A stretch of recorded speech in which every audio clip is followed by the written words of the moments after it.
രജനീകാന്തിന്റെ super hit ചിത്രമായ ജയിലറിന്റെ രണ്ടാം ഭാഗത്തിൽ നായികാവേഷം ഓഫർ ചെയ്താണ് മലയാളത്തിലെ അറിയപ്പെടുന്ന നടിയായ ഷൈനി സാറയ്ക്ക് കഴിഞ്ഞ ദിവസം കോൾ വന്നത്. വിവരങ്ങളൊക്കെ പറഞ്ഞു കഴിഞ്ഞ് വീഡിയോ കോൾ വഴിയുള്ള ഓഡീഷനും കഴിഞ്ഞപ്പോഴാണ് സംഭവത്തിന്റെ കുട്ടൻസ് ഷൈനിക്ക് പിടികിട്ടിയത്.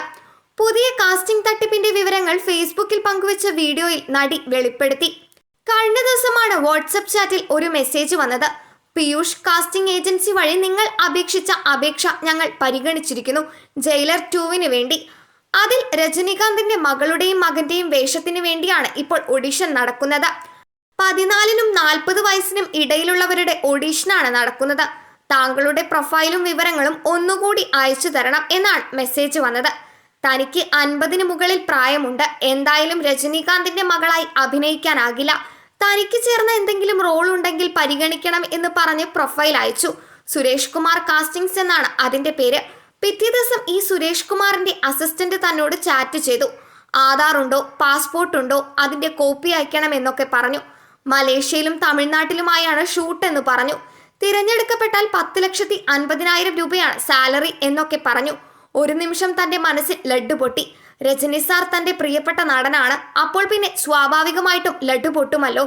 നാളെ രാവിലെ 11 മണിക്ക് സുരേഷ് സാർ വീഡിയോ കോൾ വിളിക്കും എന്നും പറഞ്ഞു. താൻ കാത്തിരുന്നു. പക്ഷെ അവർ വിളിച്ചില്ല. ചോദിച്ചപ്പോൾ അവർ പറഞ്ഞു സാർ വളരെ ബിസി ആയിരുന്നു, നാളെ 11 മണിക്ക് വിളിക്കുമെന്ന്. പിറ്റേന്നും വിളിച്ചില്ല. ഒരു 12:30 ആയപ്പോൾ ഈ പറഞ്ഞ സുരേഷ് സാർ വാട്സപ്പിൽ ഓഡിയോ കോൾ ചെയ്തു. 2 മണിക്ക് വീഡിയോ കോളിന് റെഡിയാകാൻ പറഞ്ഞു. സാരിയെടുത്ത് മുടി അഴിച്ചിട്ട് വേണം വരാനെന്നും പറഞ്ഞു. താൻ സമ്മതിച്ചു. താനപ്പോൾ സുഹൃത്തിന്റെ കടയുടെ ഉദ്ഘാടനത്തിന് പങ്കെടുക്കുകയായിരുന്നു. അവിടെ നിന്ന് സ്കൂട്ടർ എടുത്ത് ഓടി വീട്ടിലെത്തി. വേഗത്തിൽ സാരി എടുത്ത് റെഡിയായി. അയാൾ വിളിച്ചു. പ്രൊഫൈൽ ചോദിച്ചു. ഇംഗ്ലീഷിൽ സ്വയം പരിചയപ്പെടുത്തി. ഉയരം, താമസം, എത്ര സിനിമ ചെയ്തു, ഇതെല്ലാം പറഞ്ഞു. വളരെ മാന്യമായിട്ടായിരുന്നു സംസാരമല്ല. ഷൂട്ടിന് വരുമ്പോൾ കൂടെ ഒരാൾ നിർബന്ധമായും വേണമെന്നും പറഞ്ഞു. ഗാർഡിയൻ വേണമെന്ന് പറഞ്ഞു. ആർട്ടിസ്റ്റ് കാർഡ് ഉണ്ടോ എന്ന് ചോദിച്ചു. ഇല്ലെന്ന് താൻ പറഞ്ഞു. ഇവിടെ അമ്മ അസോസിയേഷനുണ്ട്, അവിടെ വേണമെങ്കിൽ കാർഡ് എടുത്താൽ മതി. താൻ എടുത്തിട്ടില്ല. തമിഴ്നാട്ടിൽ വർക്ക് ചെയ്യണമെങ്കിൽ ആർട്ടിസ്റ്റ് കാർഡ് അത്യാവശ്യമാണ് എന്ന് അയാൾ പറഞ്ഞു. 12,500 രൂപയാണ് അതിന് വേണ്ട തുക. നിങ്ങൾക്ക് വേണ്ടി ഞങ്ങൾ ആർട്ടിസ്റ്റ് കാർഡ് എടുത്തു തരാമെന്ന് പറഞ്ഞു.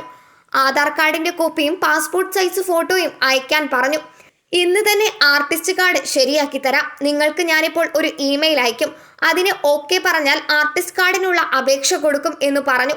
കുറച്ചു കഴിഞ്ഞ് മെയിൽ വന്നു. താനതിന് ഓക്കെ അയച്ചു. വളരെ പ്രൊഫഷണൽ ആയിട്ടുള്ള മെയിൽ.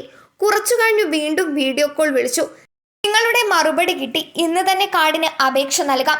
അതിന്റെ പൈസ അയക്കുമല്ലോ എന്ന് തന്നോട് ചോദിച്ചു. സാർ കുറച്ച് സമയം വേണമെന്ന് ഞാൻ പറഞ്ഞു. ഇന്ന് തന്നെ കാർഡ് എടുക്കാൻ തയ്യാറാണ് എന്ന് പറഞ്ഞത് കൊണ്ടല്ലേ മെയിൽ അയച്ചത്. ഇവിടെ ഒരുപാട് പേർ ക്യൂ നിൽക്കുകയാണ്. നിങ്ങളെ സെലക്ട് ചെയ്തത് എത്രയും പെട്ടെന്ന് കാസ്റ്റ് ചെയ്യാൻ വേണ്ടിയല്ലേ. അപ്പോൾ നിങ്ങൾ ഇങ്ങനെ പറഞ്ഞാൽ എങ്ങനെയാണ്? എത്ര സമയം വേണമെന്ന് ചോദിച്ചു. 2 ദിവസത്തെ സമയം വേണമെന്ന് പറഞ്ഞപ്പോൾ അത് പറ്റില്ല, പകുതി പൈസ ഇപ്പോൾ അയക്കൂ, ഒരു QR കോഡ് അയച്ചു തരാമെന്ന് പറഞ്ഞു. അതോടെ തനിക്ക് കാര്യം മനസ്സിലായി. ശരി സാർ എന്ന് പറഞ്ഞ് ഞാൻ ഫോൺ കട്ട് ചെയ്തു. മാലാപാർവതിയും ലിജോമോളും തമിഴിൽ അഭിനയിച്ചിട്ടുള്ളവരാണ്. 2 പേരും തന്റെ സുഹൃത്തുക്കളുമാണ്. 2 പേരെയും വിളിച്ചു. ഫോൺ എടുത്തില്ലെന്നും താരം പറഞ്ഞു.